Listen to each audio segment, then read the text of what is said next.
So I've decided to do an interactive audience members piece that is a very highlighted short version of a story that my father used to tell me every night when I was a child, when I went to bed. And also in the car on like every road trip, even until this day. So, to start off, the best thing about this story is that you yourself, the audience member or the viewer, is the main character of the story. Now, before we started, I took a couple of suggestions from the audience members, and I will insert them into the story, so if anything seems weird, well, you'll see. So, one day you're standing in a field. The sun is bearing down on you, and not long ago that your parents can't remember it, the land that you lived on was fertile, harmonious, balanced. Everyone thrived together. There was no rulers. Everyone loved each other. Everything was green, plush, and lovely. Until one day. One day there was a young boy in a village, very much liked by the entire village. However, he learned that he had a secret gift, and this gift was magic. Now, until this day, nobody had ever known that magic existed. And instead of harnessing this gift to provide for his people, it possessed him to his core, and he made himself ruler of the land and made it so that everyone paid homage to him and only him. The land suffered, therefore. The roots were rotted to the core. Rivers, wells dried up.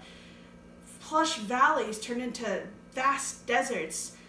And even worst of all was the sickness that took over the entire land. There was absolutely no cure known to man except for one, which the warlock honed in on and would not only make you serve as a servant to him for the rest of your life, but all of your children for 3 generations for one cure, for one person.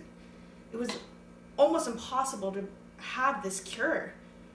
So you're standing in a field and the sun is beating down on you and you are drenched in sweat, and you straighten your back and you think to yourself, my land was so much more fertile last year. Everything is growing rotten already, and my father is sick. The same sickness that is plaguing the land, the same sickness that took your mother 6 years ago. You are about to be an orphan and you have no idea what to do. You stand up straight, you straighten your back. You look down at the forest, hoping for a better life.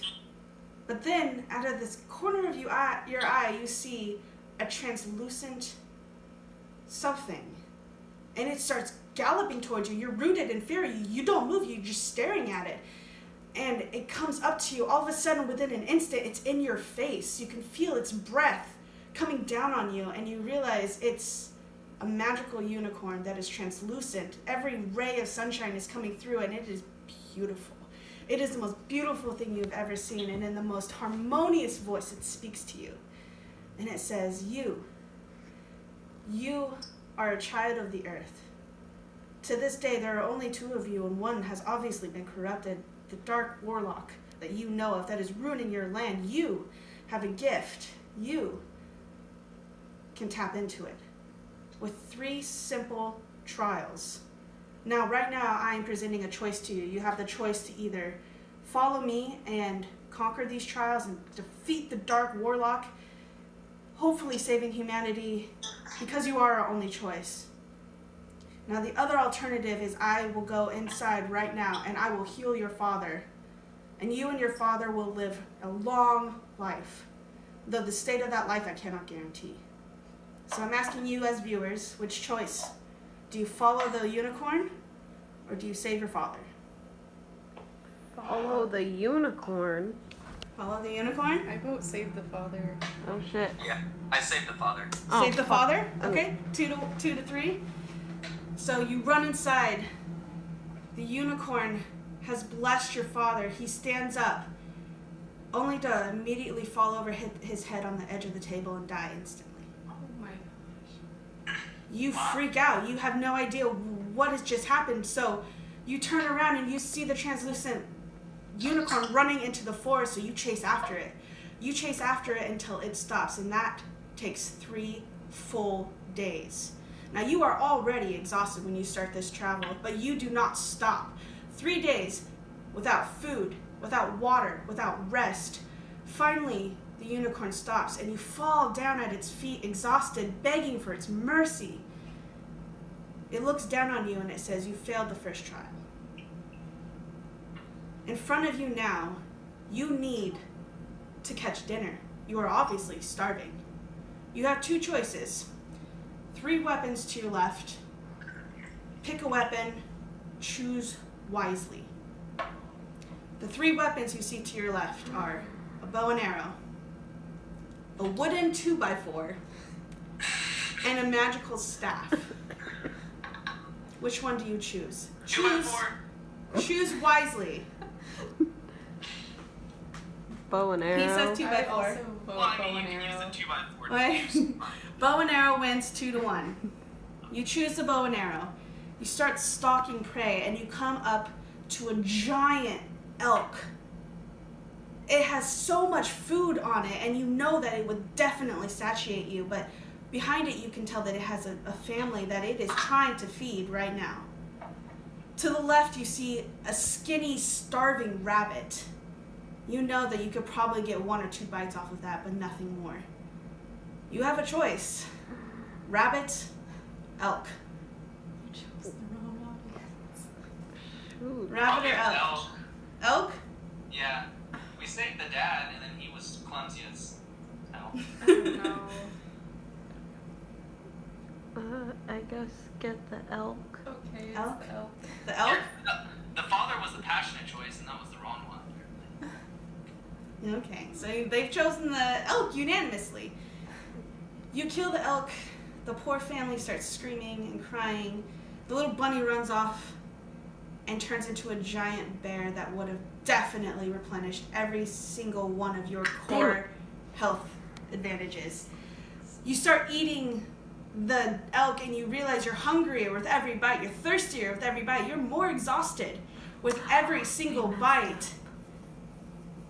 The unicorn steps in front of you once again, blocking your view from straight ahead, and it looks at you and says, you failed the second trial.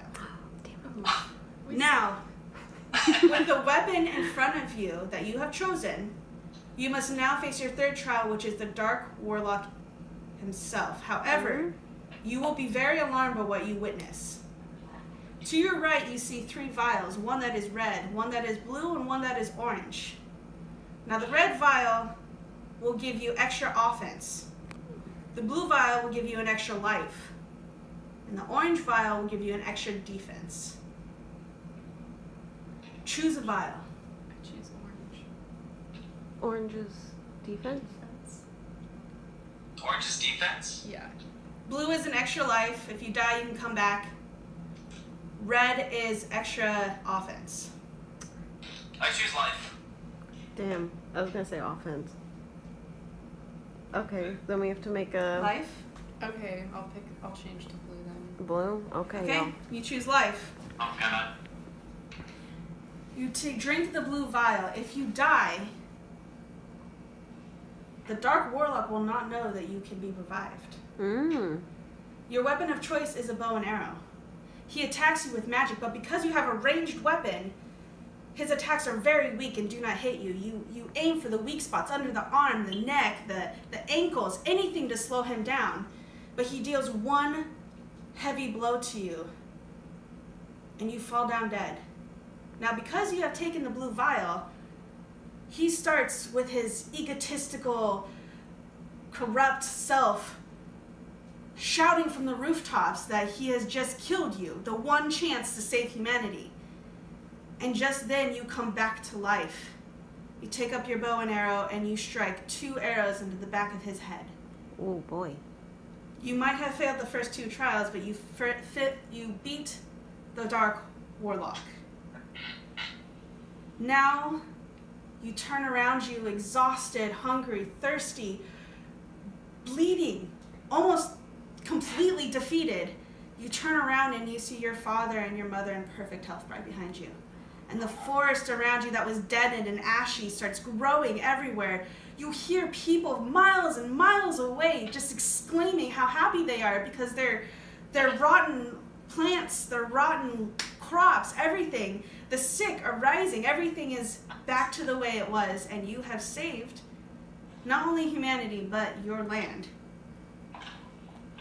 The end. Yay! Yay.